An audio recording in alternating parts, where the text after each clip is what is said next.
Hi everyone, it's Steelbook Steve. Going to do a Steelbook review on the original Spider-Man trilogy that stars Tobey Maguire and was directed by Sam Raimi.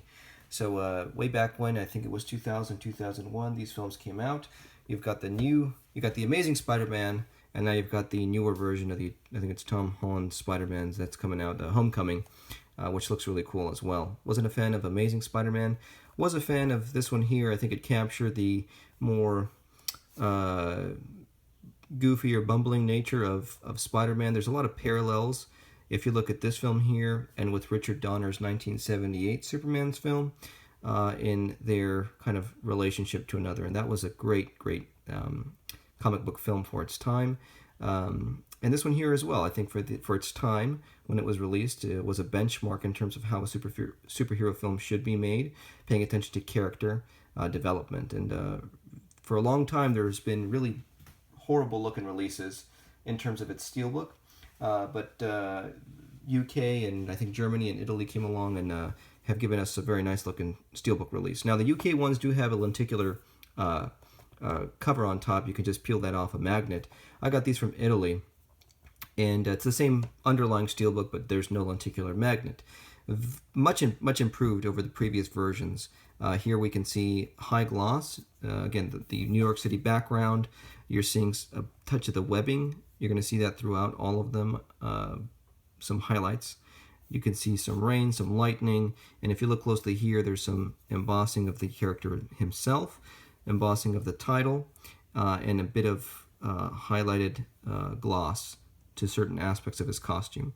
So it really looks cool. It makes the character pop from that black and white background. There's the front right here. Here's the spine, Spider-Man, on the side. And then here's the back, highlighting the villain. So the three of these steelbooks share a theme in terms of hero on one side, villain on the other side, on the back sides, which I think is really cool because you get to see the villain. I like the opposing symmetry of both, arms stretched out, facing away from each other. That's pretty cool as well. So same deal here. You have some slight metallic highlights that you can pick up on the Goblin suit, on the rain, on his eyes, on his glider, which is cool as well. So inside, what do we have? We've got some great looking interior art. Again, hero and villain, which is really cool. Love the costume. Very true to the comic. I'm talking about Spider-Man. Here, Mighty Morphin Power Ranger, I think. More so than, Green Goblin. But that's what was available at the time.